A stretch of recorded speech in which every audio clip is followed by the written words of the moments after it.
untuk melihat lebih dekat kecantikan sang merah jantan.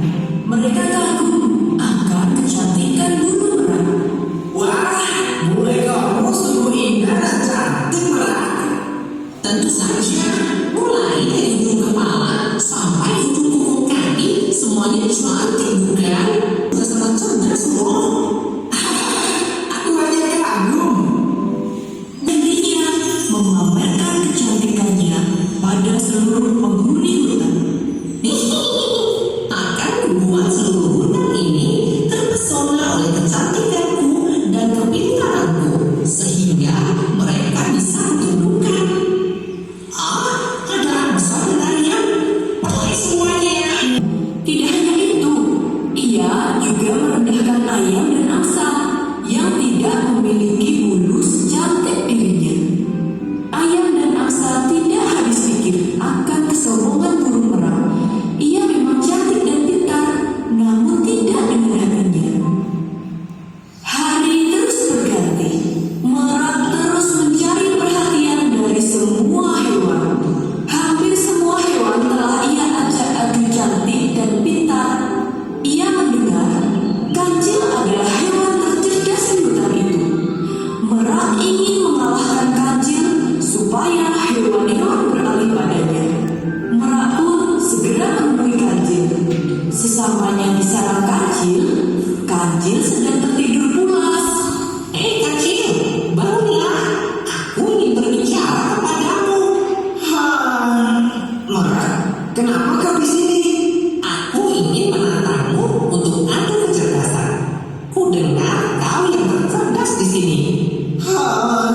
Maaf sekali Merak, namun aku mengantuk sekali. Aku harus berkelana. Oh, ya sudahlah. Lain kali aku tantang kau untuk adu kecerdasan. Merak pun meninggalkan kancil dengan penuh rasa kesal. Ia hanya pura-pura tidur. Ia sudah mendengar kabar tentang Merak yang tak henti menyombongkan diri untuk mencari perhatian. Namun Merak ternyata tak menyerah. Ia ingin adu kecerdasan dengan kancil. Kecil, ayo kita adu kecerdasan. Merak, maaf sekali. Namun aku tidak bisa sekarang. Aku harus mencari makan sebelum gelap datang. Kancil terus menghindari Merak. Ia tidak menggubris celotehan burung merak. Oh, menyebalkan sekali. Ia terus saja menghindar. Setiap kali Merak mengajak adu pintar, kancil selalu saja menghindar. Merak semakin kesal melihat para hewan masih bercengkerama dengan kancil. Satu-satunya hewan yang belum ia taklukkan. Oh, kecil, tunggu saja. Kita lihat siapa yang tertawa terakhir. Siang itu, Merak mengumpulkan semua hewan. Kira-kira kemana yang senang? Entahlah, mungkin keinginanku pintar lagi. Di tengah hutan, Merak sudah berdiri menunggu semua hewan berkumpul. Terima kasih buat kedatangan kalian semua di sini. Aku ingin mengumumkan pengumuman penting yang kalian perlu ketahui. Seperti kalian tahu, aku telah lama di sini. Kalian juga tentunya tahu kecantikanku tidak terkalahkan di hutan ini. Selain itu, aku juga cerdas, tidak seperti kancil. Ia hanya hewan penakut dan tidak secerdas yang kalian pikirkan. Berhentilah menemuinya.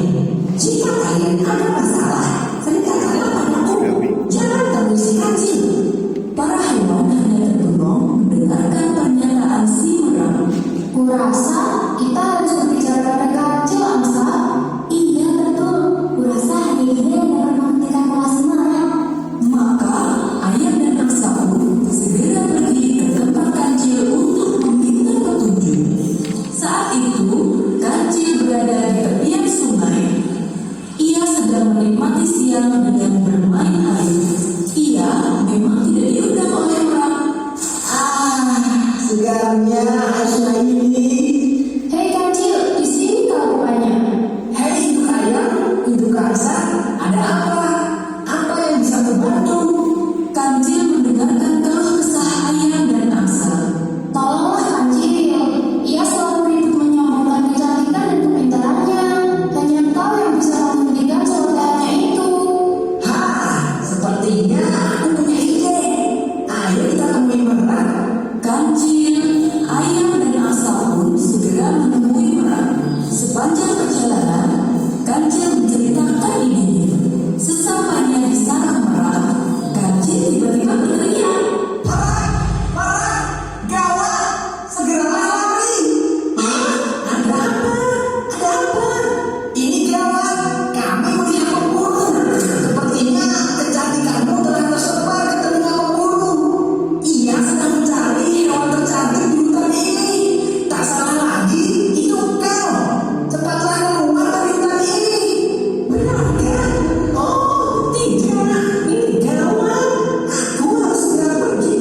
semakin berisi, semakin menunduk. Artinya, semakin orang itu pandai, semakin rendah hatinya. Jadi, ia tidak akan pernah menyombongkan dirinya. Oke, kalau kalian tahu, ada beberapa yang ingin ditanyakan.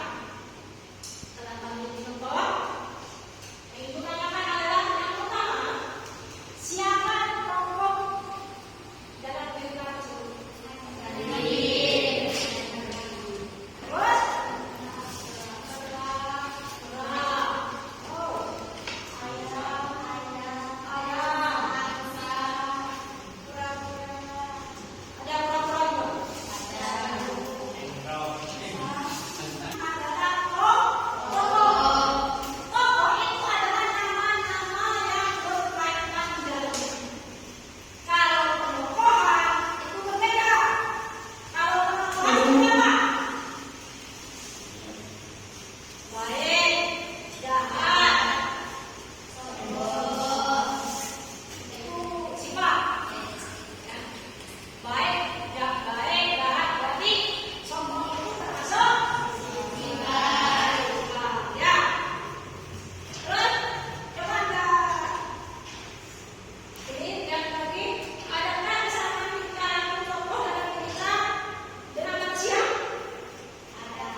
Riri, kumpulan dongeng dan cerita anak. Ia mendukung Riri dengan menekan. sebelum ibu menjelaskan menyuruh Anda melakukan tugas, Anda harus lihat dulu dengan seksama, ya, apa yang akan dilakukan. Jadi setelah ini baru kalian bisa memilih di sana, ya. Itu ada sebuah pertanyaan untuk kalian, ya. Oke. Tekan tombol subscribe. Jangan lupa bunyikan tanda lonceng untuk notifikasi. Selamat menonton. Monyet dan kura-kura. Pernahkah kalian melihat rumah yang begitu indah seperti ini? Pohon dan bunga yang tumbuh subur, udara yang sangat bersih, burung berkicau dan semua hewan hidup dengan bahagia. Salah satunya adalah Sam, si kura-kura, beserta dengan sahabat baiknya, Johnny, si monyet. Siapa sangka kedua hewan yang sangat berbeda ini bisa berteman dengan akrab. Namun, semuanya tidak seindah ceritanya. Mari kita saksikan kisah mereka. Seperti biasa, sama si saja bodoh. Hari ini pun aku akan menjahilinya. Sama seperti kemarin, dan kemarinnya lagi. Aduh, sebentar Sam, tunggu aku. Kau kenapa Jun? Kamu jatuh lagi? Sungguh ceroboh sekali kamu ini. Aduh, maafkan aku. Tapi kakiku sakit nih Sam. Sulit buat berjalan. Kamu pulanglah duluan. Aku akan duduk di sini sebentar. Apa boleh buat? Naiklah ke punggungku. Akan kugendong kau. Jika kita tidak bergegas pulang, nanti keburu malam. Perjalanan kita masih jauh. Bolehkah? Terima kasih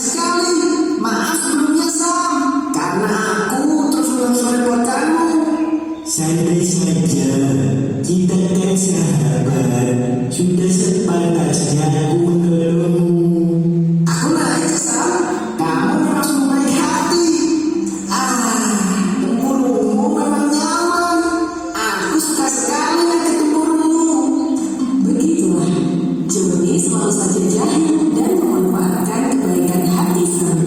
Hari ini pun dia terkikik geli sambil naik ke atas tempurung sahabatnya. Tidak sedikit pun merasa kasihan pada kura-kura yang kelelahan karena harus menggendongnya.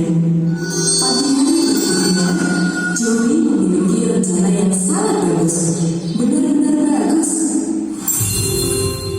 Sam, lihat apa yang aku pegang ini. Apa itu? Batang pisang. Benar, tapi ini bukan batang pisang biasa. Ini adalah bibit pohon pisang.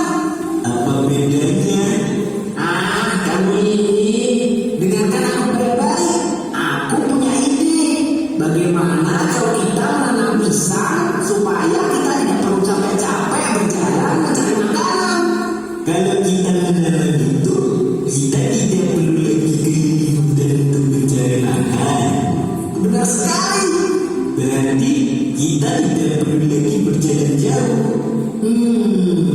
Itu sungguh bagus. Kamu sangat ceroboh. Setiap kali pergi mencari makan, kamu selalu saja terjatuh. Dan aku harus menggendongmu. Kamu benar. Dan aku tidak akan merepotkanmu lagi. Ayolah, aku punya 2 bibit. Satu milikku, satu milikmu. Baiklah, terima kasih Johnny. Keduanya pun menggali tanah dengan semangat untuk menanam bibit buah pisang tersebut. Johnny dan Sam benar-benar berbeda. Lihat saja keduanya. Sam begitu hati-hati dan penuh perhatian, sedangkan Johnny bekerja dengan sembarangan. Gali-gali, tanah dan tutup. Tutup tanah, pendam semuanya, pendam bibitnya. Kamu harus menanam bibitmu dengan benar Johnny. Lihatlah aku. Gali lubangmu, masukkan bibitnya, dan tutup kembali dengan benar. Jangan sampai bibitmu rusak. Alah, kamu ini cuma mau besar saja. Asalkan tertimbun tanah, semua bibit pasti tumbuh. Baiklah, terserah kamu saja. Setelah seharian bekerja keras, kedua bibit itu pun berhasil ditanam. Satu bibit tertanam dengan hati, dan satu lagi ditanam asal-asalan.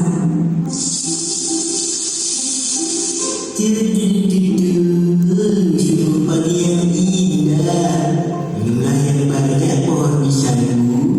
Aku akan merawatmu dengan sungguh-sungguh. Sedang apa kamu?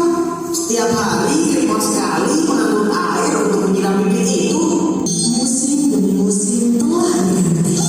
Kini tiba saatnya pohon pisang yang dahulu ditanam siap untuk dipanen. Pohon pisang milik Sam berbuah lebat. Sungguh pisangnya cantik. Teman pisang. Wah Sam, pisangnya besar sekali. Warnanya sendiri cantik. Wah, sepertinya enak sekali ya. Terima kasih, Sam. Sementara itu, pohon pisang milik Johnny sangat Sungguh memalukan. Bisa-bisanya aku kalah dari Sam. Asyik sekali si Sam dan teman-temannya. Mereka pasti berpesta pora hari ini.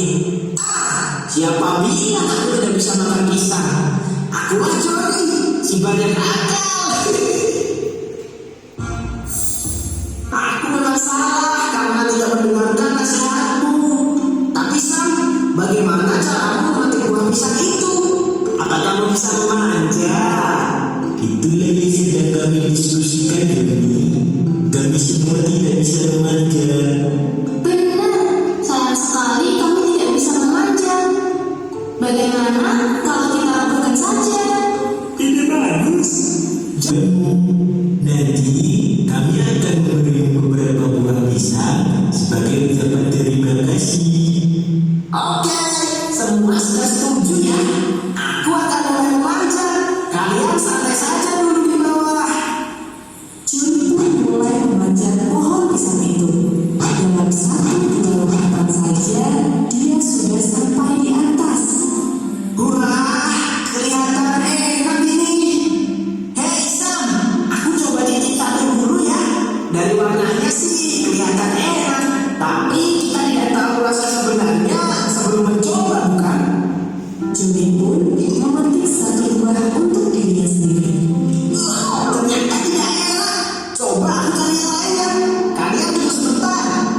Apakah rasanya benar-benar tidak enak, John? Iya, rasanya pahit. Tunggu sebentar, aku akan cicip yang lainnya. Tapi kamu sudah makan banyak sekali. Masa semuanya tidak enak? Kalian kan jangan manja. Kalian harus percaya